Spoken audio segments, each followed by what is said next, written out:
네, 안녕하세요. 동포세계 김용필입니다.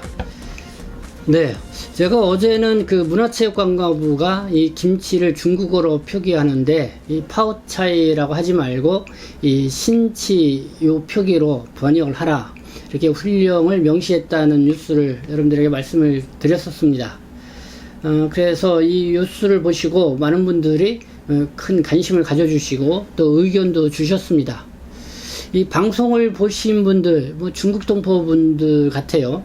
이 신치가 뭐야 더 이상하다, 뭐 이렇게 반응하신 분도 있었고, 그리고 이 신치라고 이렇게 정한 배경에 대해서 이 문화체육관광부는 이 신이 이제 맺다는 의미죠. 거기에다가 이제는 치, 그러니까 한국어로 하면 기, 그러니까 신기하다, 뭐 이런 의미죠. 그럼 맺고 신기하다라는 뜻을 갖고 있는데, 그렇기 때문에 뭐 김치하고 좀 이름도, 그러니까 발음도 좀 비슷하고 또 의미도 뭐 신기하고 맵고도 신기하다. 그래서 좀 그럴싸하게 상당히 김치를 잘 설명을 해준 용어다 해서 아마 이렇게 신치로 선정을 하게 됐다, 뭐 이렇게 배경도 설명을 하고 있는데요.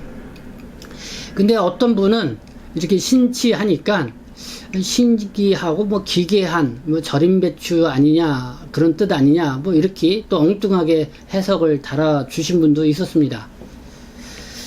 근데 그것을 가만히 생각을 해보니까요, 이 중국인들에게, 그러니까 신치, 그러니까 김치를 앞으로 이렇게 신치, 이거로 이렇게 써라, 이렇게 했을 경우에 중국인들은 어떤 반응을 보일까, 그게 좀 궁금하다, 뭐 이런 생각이 들었습니다. 이 신치는 한국어로 발음을 하면은, 그러니까 신기이죠. 그래서 기는 뒤에, 신은 뭐 매웠다는 뜻의 신이고, 기는 뭐 뜻밖이다, 뭐 이상하게 여기다, 뭐 이런 의미도 있습니다. 그렇기 때문에 뭐 신기하다 이런 의미도 있지만은 기괴하다 할 때 쓰는 또 기자가 또 이 기입니다. 그렇기 때문에 이 맵고 신기하다는 의미로만 이렇게 좋게 이렇게 해석되는 것이 아니라 기괴하다라는 이렇게 좀 안 좋은 이미지로 이렇게 해석될 수 있는 소지가 충분히 있다, 뭐 이렇게 생각이 듭니다. 네, 그래서 이 신치가 정말 이 맵고 신기한 그런 김치의 이미지를 줄지, 아니면은 기괴한 이 절임 배추라는 어떤 이런 이미지를 줄지, 네, 그거는 좀 더 이렇게 중국인들에게 좀 그 반응들을 물어보아야 되지 않을까, 이런 생각이 듭니다.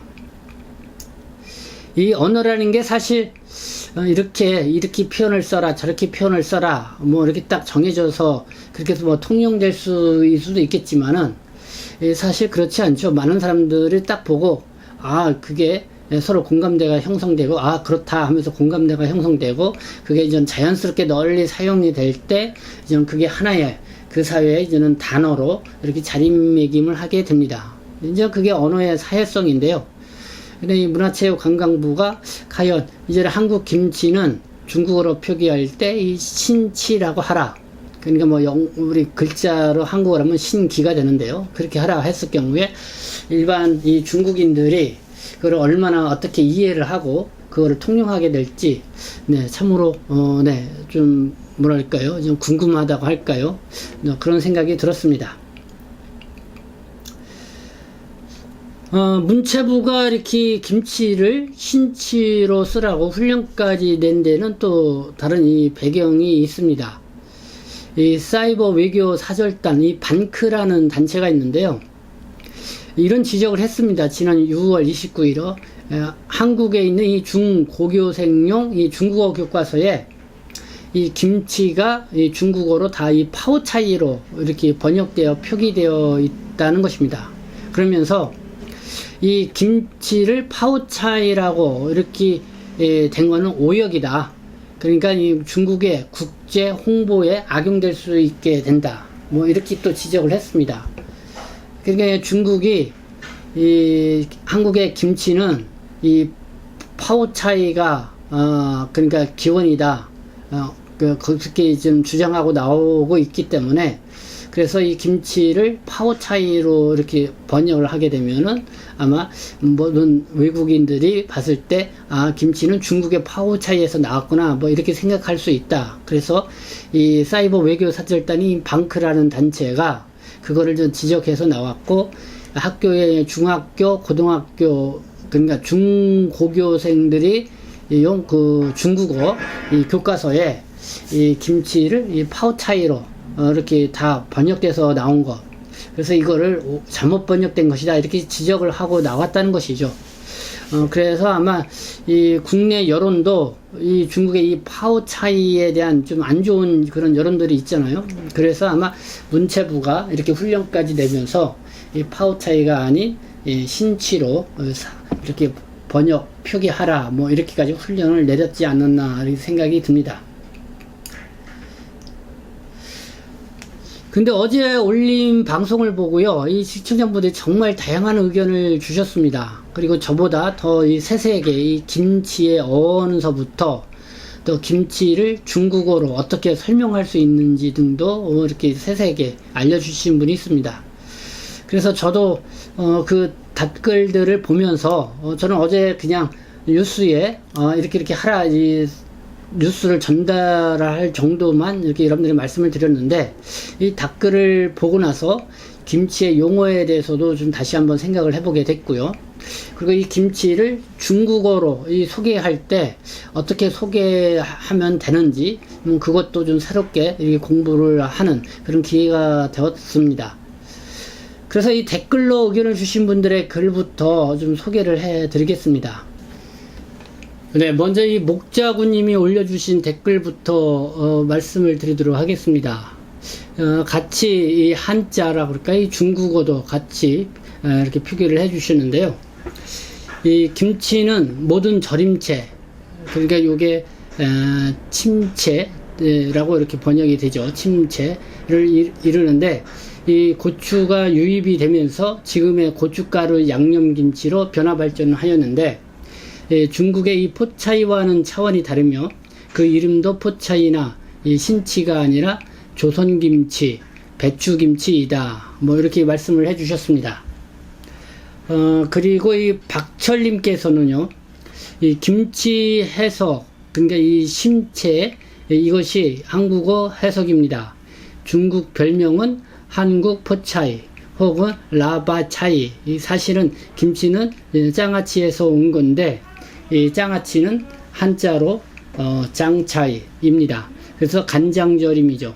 김치는 소금절임입니다. 이 소금절임은 엄채라고 합니다. 그러니 한국 김치는 한자 표준으로 한국 엄나차이입니다. 뭐 이렇게 말씀을 들어주셨습니다. 이 한자를 같이 명기를 해주셨는데요. 아무래도 이 용어가 이 김치의 원이 역시 또 한자에서 이렇게 나온 것이기 때문에 뭐 그 용어를 우리가 좀 이렇게 알아볼 필요가 있을 것 같습니다. 그래서 이 침체라는 말이 많이 있습니다. 이 절임체라는 말인데요. 이것은 이 김치의 어원이 되는 한자라고 합니다. 이 침체. 그래서 이 채소를 소금물에 담근다고 해서 이 침체라고 하였다고 합니다. 그래서 이 침체를 당시에는 이 발음을 이 딤체로 읽었고, 나중에는 이것이 김치 그리고 김치로 이렇게 변형이 됐다고 합니다. 그래서 오늘날은 그냥 김치로 이렇게 많이 통용이 되고 있는 거죠.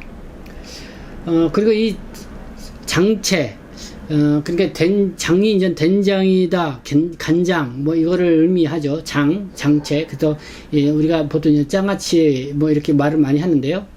그러니까 이 채소를 간장, 고추장, 된장 또는 식초 등에 담가서 오래 두고 먹을 수 있게 만든 밑반찬, 이거를 보통 이 장아찌 이렇게 얘기를 하고 있습니다. 그리고 또 엄채라는 표현도 나오죠. 이 절인 고기라는 의미의 이 엄을 써서 절인, 그러니까 채소다. 그래서 엄채. 그래서 야채 절임, 뭐 절인 채소, 뭐 채소를 절인다. 역시 이 엄채 이렇게 쓰고 있고요. 그리고 함채라는 말도 있습니다. 나중에 이 엄채가 이제 함채로 많이 쓰인다고 하는데, 역시 함도 이 짜다는 의미, 그러니까 절인다는 의미를 갖고 있어서 이 함채. 그러니까 이 김치는 어원을 따라서 이렇게 쭉 보면은 이제 담근다는 의미에서 이제 침체 이렇게 시작을 해서 나중에는 이렇게 엄체 또 함체 그리고 그 당시에는 이 침체가 이제는 침체로 읽지 않고 당시에는 딤체로 읽었다가 그러다가 이제는 김치로 진치 김치로 이렇게 변형이 되었다라는 그런 해석을 할 수가 있습니다. 그러니까 이 목자구님은 이 김치를 굳이 중국어로 표현을 하자면은 이 포차이나 신치가 아니라 뭐 조선김치 아니면 한국 김치, 그래서 뭐 표기라면 한국 함차이 그리고 배추김치, 그냥 라바 차이 뭐 이렇게 표기를 하는 것이 옳다 뭐 이런 주장을 펼쳐주신 것 같고요. 그리고 이 박철님은 이 김치는 뭐 절이기도 하고 그리고 또 뭐랄까요 이렇게 물에 담그기도 하고 뭐 그런 여러 가지 그런 내용을 갖고 있어서 이 한국 김치를 한국 엄나 차이 뭐 이렇게 표현을 하는 것이 적절하지 않냐 뭐 이런 의견을 이렇게 답글로 주신 것 같습니다. 네, 이거 시청자분들이 댓글로 이렇게 지적해 주신 말씀을 보면요, 참 이 김치를 해석하는 한자어가 있고 그리고 김치의 유래가 되는 그런 한자어가 있는데 왜 문화관광부는 이 신치라는 새로운 표기법을 왜 들고 나왔을까 좀 의아하게 이런 생각이 들었습니다. 그래서 이 김치의 원이 아닌 또 다른 뭐 신치의 기원을 말하려고 하는 게 아니냐 뭐 이런 생각도 들었는데요. 어제 뉴스에서 제가 전해드렸었는데요. 이 신치 그러니까 이거는 2013년도에 이 농림축산식품부가 만든 한국산 김치의 이 중국어 표기로 이렇게 정해진 거라는 이런 소개입니다. 이 농림축산식품부는 이 중국어로 이 기나 김, 그러니까 김치할 때 기나 또 김, 이거를 소리내는 글자를 이렇게 찾지가 없기 때문에 김치를 소리나는 대로 표기하지 못한다는 거죠. 그래서 이거를 고려를 해서 2013년도에 약 한 4,000개의 중국어 발음을 이제 분석을 했다고 합니다. 그리고 중국의 이 8대 방언, 이것도 검토도 해보고, 그리고 주중 대사관, 뭐 전문가 의견도 수렴을 했다고 하는데요. 그래서 이 김치의 중국어 표기를 이 신치로 이렇게 제안을 하게 되고, 그래서 이 농림축산식품부는 김치, 한국 김치를 중국어로 표기할 때 이 신치로 이렇게 표기를 하고 있다. 그래서 아마 그것도 이제 참조를 해서 아마 문화체육관광부가 이번에 정식으로 이제 포차이가 아니라 신치로 이렇게 표기하라 뭐 훈령을 이렇게 냈다는 것이죠. 그럼 이렇게 신치라고 했을 때 과연 이 중국인들은 어떻게 생각을 했을까? 제가 뭐 앞서도 잠깐 좀 말씀을 드렸고 또 저의 방송을 본 이 동포분들의 반응도 거의 댓글을 통해서 나온 반응도 이렇게 좀 말씀을 드렸는데, 과연 김치를 중국어로 신치로 이렇게 표기했을 때 중국인들은 어떻게 이해를 할까? 이 한국의 김치를 쉽게 연상할 수 있을까? 뭐 이런 생각을 한번 가져보지 않을 수가 없습니다. 이 신치 하니까 이 방송을 보신 중국 동포분들 중에는 좀 이상하다, 또 뭐 김치가 아닌 것 같다, 또 웃음이 절로 나온다, 심지어는 기괴하다는 표현까지 쓸 정도로 다소 이렇게 좀 부정적인 반응들이 있었는데요.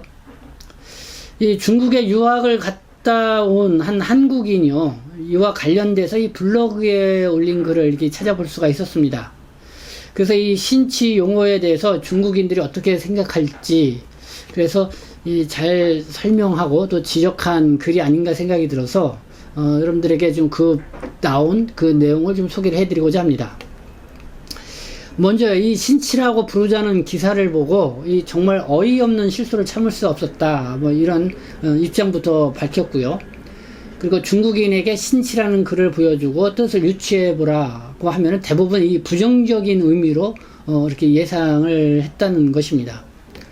그리고 이 앞으로 김치를 신치라고 불러달라고 할 경우 이 중국어 개명을 더 어렵게 만들 것이다, 뭐 이렇게 또 지적을 하고 있습니다. 그리고 이 중국의 이 바이두, 우리 이제 한국에 말하면 네이버와 같은 이 포털 사이트죠. 이 바이두에서도 이 신치 이 용어에 대해서 소개하는 내용 중에 머리를 쥐어짜내어 만든 용어가 이렇다는 식의 이 비꼬는 내용도 이렇게 들어있다, 뭐 이런 것도 지적을 해서 말을 해주고 있습니다.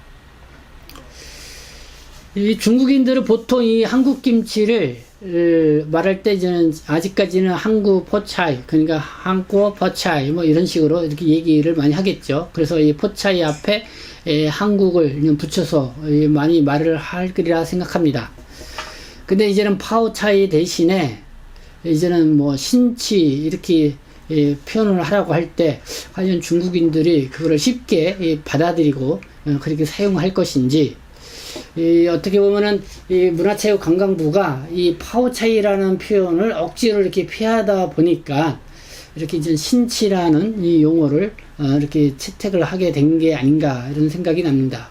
그래서 참 이 신기한 김치가 또 하나 이 탄생한 것이 아니냐, 또 이렇게 많은 사람들이 또 뭐랄까요, 이해할 수도 있지 않을까 이런 생각이 듭니다. 그래서 뭐 그냥 어원대로 뭐 침체 또는 라이바이 차이 이렇게 이런 중국어로 소개하는 표현이 있는데, 뭐 이거를 뭐 그대로 써도 되지 않을까. 그리고 또 한국 김치라고 하면 앞에다가 한국자를 붙여서 뭐 한국 라이바이 차이 뭐 이렇게 쓰면은 충분하지 않을까 이렇게 생각이 드는데, 굳이 이렇게 신치라고 새로운 용어를 만들 필요까지 있겠는가 하는 이런 생각이 들었습니다. 네, 이 김치의 이 중국어 번역 표기, 그리고 중국인들이 정말 쉽게 이용할 수 있는 이런 건 어떤 것이 있는가, 그리고 이 중국 동포분들의 이 의견이 많이 참조가 되지 않을까 생각합니다. 그래서 이와 관련돼서 또 여러분들이 드는 여러 가지 다양한 의견들을 또 부탁드리겠습니다. 네, 지금까지 시청해 주셔서 감사합니다. 저는 동포세계 신대표 변주장 김용필이었습니다.